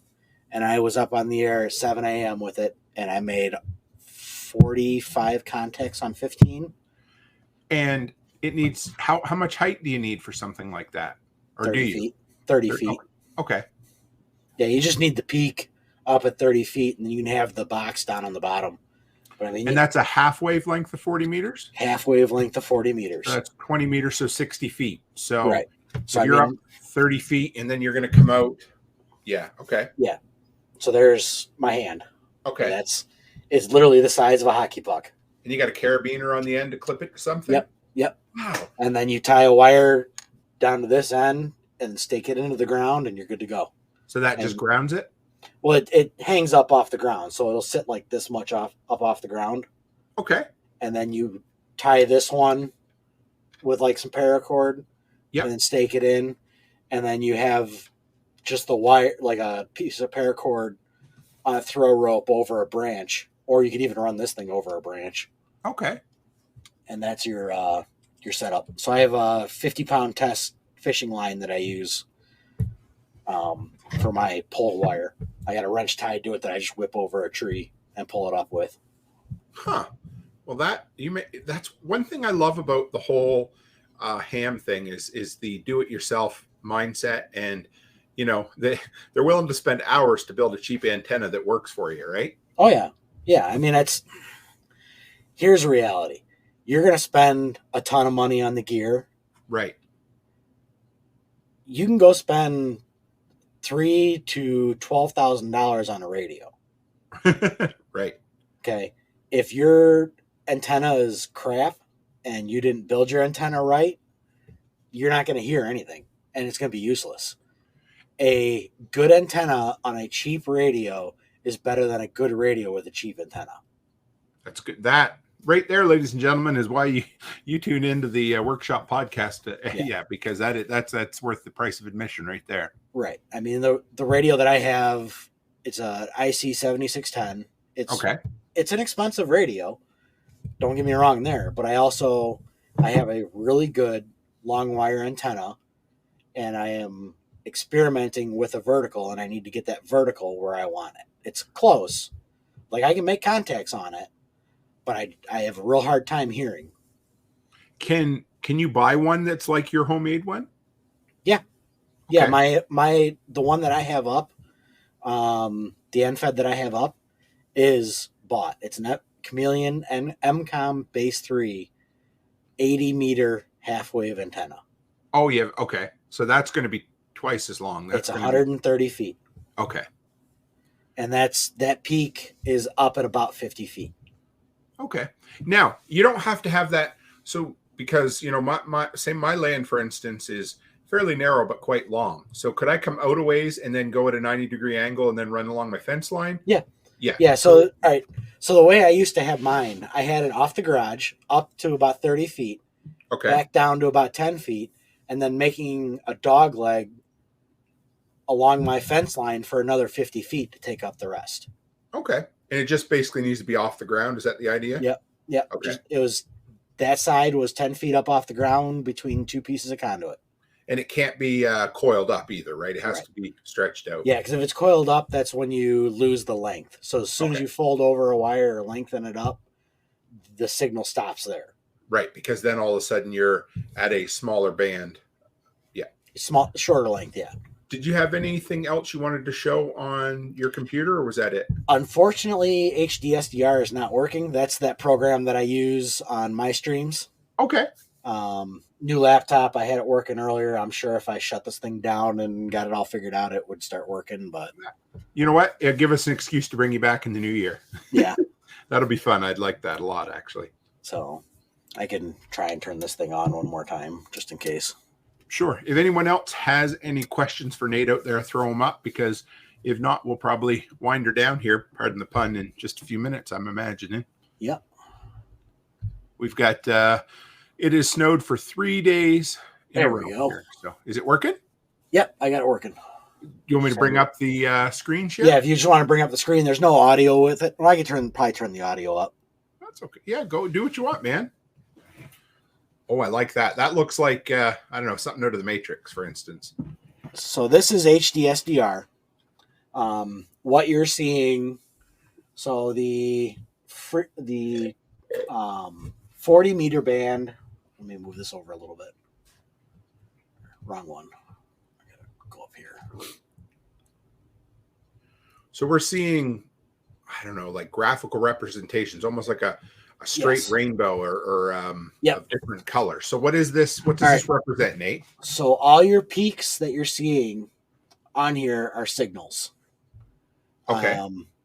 Right now, I could bring this. So is this showing people, like if somebody logged in here, this would tell you which bands are working right now or which ones are active? Yes, this would tell you where you're actually hearing people. So if I were to switch this and go to 40 meters. Okay. So you see how that frequency changes. Yeah. Now you're in the 14. You don't see any signals. So it's dead right now? Yeah, you don't see anybody talking there.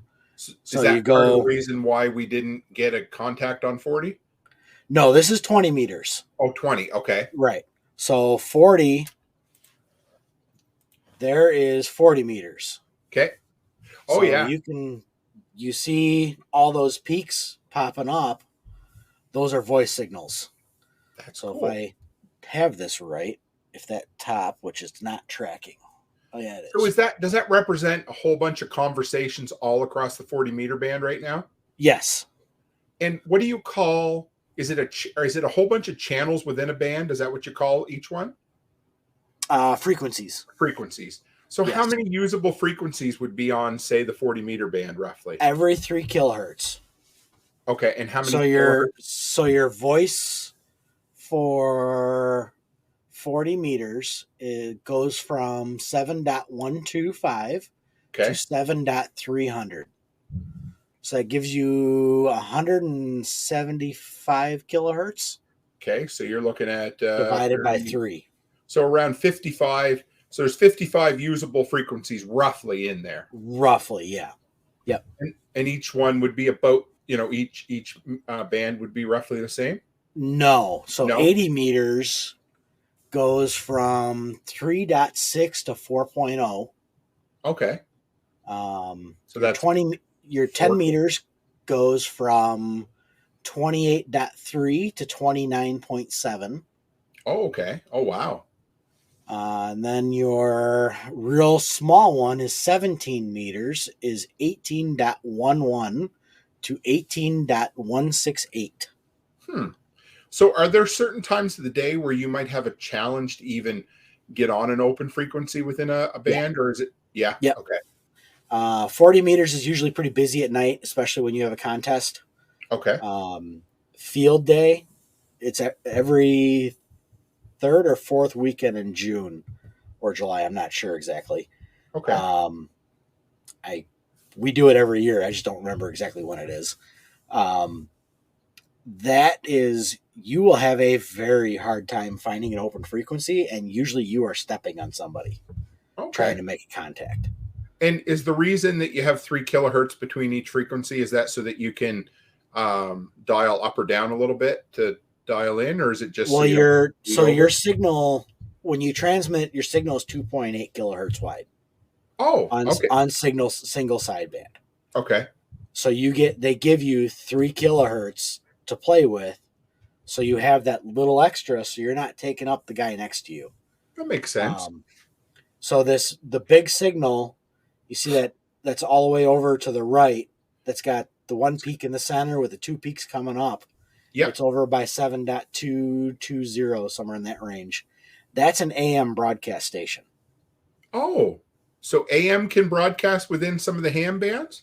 That is the European AM broadcast. Okay. That starts at 7.2 and goes up. So that's something you're going to pick up on shortwave then, is it? Yes, that is all shortwave. And we should do a show on shortwave sometime, Nate. Yep. And then pirate broadcasting is generally around 6.9. So that's still a thing? Yeah. Oh, yeah. Yeah. Okay. I bet we could probably even find something on here, to be honest. So what do they do on pirate radio now? Because that was always a thing I remember the 80s and 70s from what I've heard. And yeah, let's see if it's picking anything up. Yeah, it's probably at 6940. I'm not going to play it long, but I'm just going to shout out to my buddy Ed Shaw. He listens to this sometimes if he happens to. He's a former radio guy who cut his teeth on pirate radio. I want to say in the 80s at college. He always used to talk about it. So. Yeah. So this is probably going to be upper sideband, I would guess. Okay. And do they play music on there, or is it more talk?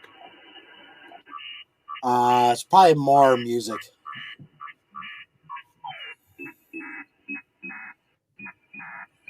Well, that might not be something. That's something else. Okay. But that is like right around one of the pirate stations. That's cool. And how many watts would they be broadcasting with? A couple thousand, probably. And that's totally illegal, right? Oh yeah, totally illegal. But okay. So, yeah, I'm turning it down it's not working well with me, so. That's okay. Bring us back up there. But I will sit around and answer any questions anybody has. So if anybody else has any questions you want to throw up for Nate, throw them up there and we'll answer them.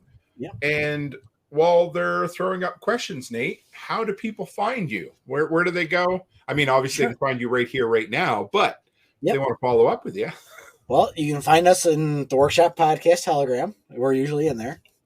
And then you can find us at twochickshomestead.com. Nice. That is our website for our podcast. We do, like I said earlier, a weekly podcast, and we cover the gamut, everything from homeschooling to ham radio to breaking shit to fixing shit to butchering animals to failing at stuff and succeeding at some stuff and just life in general. So, and you guys have a Telegram group? Yep, we have a Telegram group. It's you're gonna make me look that up. That's all right. I can share it if you want. It's Two Chicks something or other here. I think I can. Yeah, it's we can. T.me Two Chicks Homestead Podcast. There you go. Yep. I'll 1 second. Because we were able to finally get that correct one. Yes, that's tricky. So, and have you been doing any? I know for a while you were doing some live streams like this, but a little more in depth. I know Christmas, everything gets hairy this time of year. So I was doing it Friday night, and I would sign into my net and check into that and kind of listen to that. Well, 3 weeks straight in a row, I couldn't hear the net. So really? I'm like, well, what happened? It's propagation. Oh, okay. So it's hit or miss. You're not always going to hear the same people over and over. That makes sense. That's kind of one of the nice things I like about ham radio. It's never the same people every day. So if you're always making new contacts is the idea, right? Correct. Yep. and then you can go out and do parks on the air and make even more contacts. But that's Now a totally different episode. Okay. I think we could do a bunch of them, right? So, oh yeah, I mean this is a can of worms, and it can get deep quick. So, which is cool, because here's the other thing. I've heard a lot of people talk about ham radio and make it sound god awful boring. mm-hmm. But I will tell you one thing that you never do, Nate, is make anything boring when you talk about it, because you can tell that somebody is passionate about something, number one, mm-hmm. right? But yeah. I appreciate that, because this is something that, when it's positioned the right way and when it's taught the right way, makes people interested in it, instead of, because you do get the old fellers that I call them, the ham evangelists, that right. are like, hey, let me share the gospel of ham radio with you. And you're like, could you just shut the hell up? I don't want to hear it. I can't stand those guys. I don't want to gatekeep. No, right. I mean, it's the more people we have on ham radio and the more people using it, the more we're going to keep. Well, what's the best way to if you meet somebody that's not interested in guns or not interested in shooting, what's the best way to get them interested? Take them to the damn gun range, right? Yeah.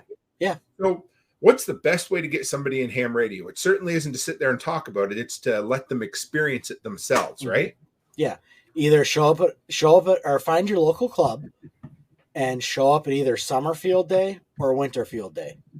Okay. If they're running either one of those, show up, get on the radio, and try it out. Or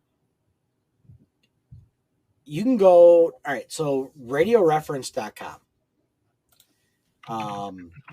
You can click, that gives you a lot of frequencies for police and fire stuff, but it also gives you your amateur radio stuff. So you can find all your repeaters and stuff in the area.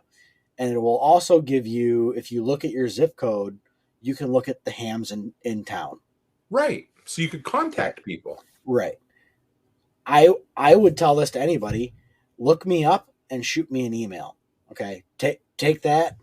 I think you can find a call sign, or if you get a call sign, find an email off of that and be able to send it. Or you look on QRZ.com at that call sign. So it's www.qrz.com. Look up the call sign in your town, and it should give you like an email. You might have to log in and get the person's email, but shoot somebody an email, no matter what, and talk to them, ask them. As Aaron said, I had this 16-year-old kid show up at the house one day looking for technician books. We were down here for 3 hours talking about radio, and he was asking about all the gear. So that's like, did you guys watch Stranger Things at all on Netflix? Aaron does. I don't. Yeah, and in there was I think he was a science teacher or math teacher that had a ham radio club, mm-hmm. and the boys in there, at least the one that's missing the teeth, I can't think of his name, very interested. And ham and radio in general played a big part in a couple of those seasons. Yep. So it's neat. I was walking through Walmart the other night, and they had an old Everready or Energizer. It was one of those vintage flashlights. You remember the old silver ones? They had the rings around them. And it was branded with Stranger Things, because whatever they put anything on that show, in the the teenagers or kids in general. I sound like an old man, but the kids get interested in it, right? Mm-hmm. Absolutely. I mean, if anybody ever has any questions and you want to talk ham radio, I'll give Tim my email, and you guys can shoot him an email and have him, get a hold of me, and I will get you pointed in the right direction. That would be awesome, because I want people to do this. I want people to have fun. So, and there's one thing that most hams are you can almost agree on, is the fact that mm-hmm. all you want is to encourage most. There are the few old men yelling at cloud gatekeepers who say, oh no, but what are you going to do at some point? You're going to be gone, and the hobby will die if you don't get young people interested, right? Right. Absolutely. I mean, the generally when you get licensed, the first thing out of somebody's mouth, another ham radio operator's mouth, is when are you upgrading? That's funny. Yeah. That's the way it is. The first question I passed my technician, I got on the radio. The guy who is the VEC for our club, the volunteer exam coordinator for our club, like 30 seconds into me jumping on the repeater, when you get your general, when you get your general, and then he signed the paperwork for my extra or my general, and then he's like, when you doing your extra? Chicken Hawk says, "See, it's a cult." That's probably why a lot of the Mormons are into it, right? So, and it's Erin will tell you she passed her test. And the first thing I asked her is, "All right, I'm going to be the one to do it. When are you upgrading to your general?" Well, every time you and I talk, it's always, I always bring it up before you ask. But what the hell, Tim? When are you upgrading? I know. Right? So it's true. It's nothing. Yeah, I think it's great. Yeah, I mean it's a skill you're never going to lose. Right. And it's something fun to play with.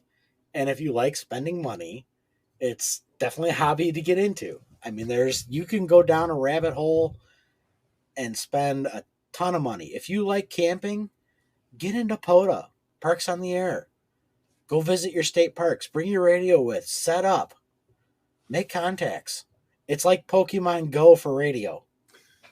But not that, we won't go down this rabbit hole tonight. Maybe this is one we could do sometime.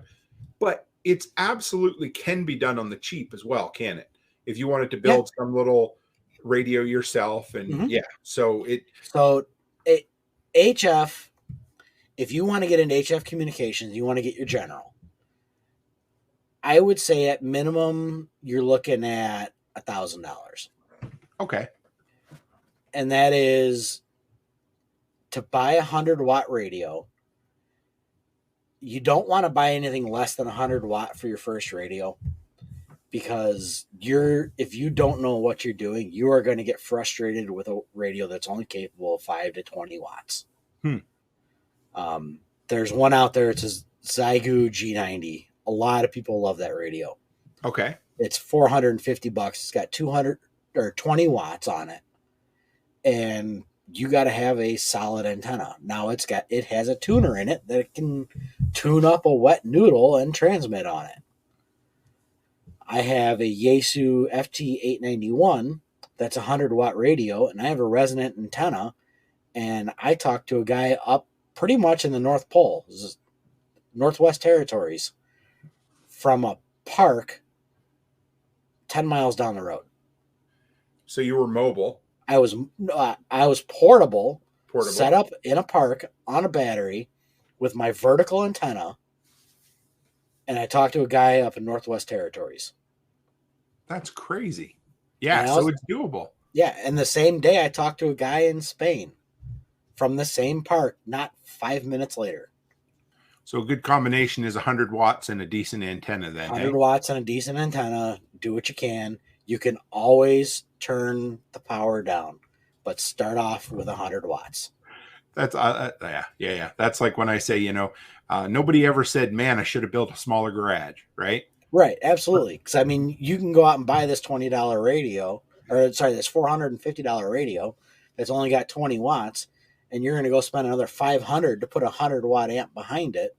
Ah, right. So you're already over the price of the Yaesu. The Yaesus are $650.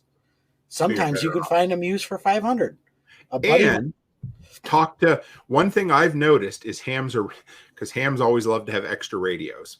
Mm-hmm. So if you talk to your local ham guys, there's a lot of times, especially if you're new, they're going to throw you a killer deal just to get you into the hobby. Yeah, absolutely. I have an IC821 here. It's a 2 meter, 70 centimeter satellite rig. So this is like the high end 2 meter, 70 centimeter rig that would have sold from ICOM, say 20 years ago. Okay. It was well over brand new $1,500. If I were to replace it with a new radio, it would be $1,800. Right, isn't it? Yeah. I paid $375 for it from one of my club members. And I'll bet dollars to donuts at some point down the road, you'll return the favor to somebody else, Absolutely. I mean, if I sell it for what I have into it, Now, granted, I just sent it out for repair, another $250 repair to have some stuff worked on. Sure. But the going rate on these radios, they don't lose value. You're right. Yeah, and some of the older ones actually appreciate in value, don't they? Oh yeah, there's a Kenwood D74. So this is a HT. It does full duplex. So that is, as you are talking on one frequency, you can hear yourself on the other frequency. Oh, okay. Okay. So it works really good with satellite communications. So when you talk on a satellite, you talk in on 2 meters and you listen on 70 centimeters. Oh, okay. It goes through the repeater like that. That's how they do it. It does full duplex.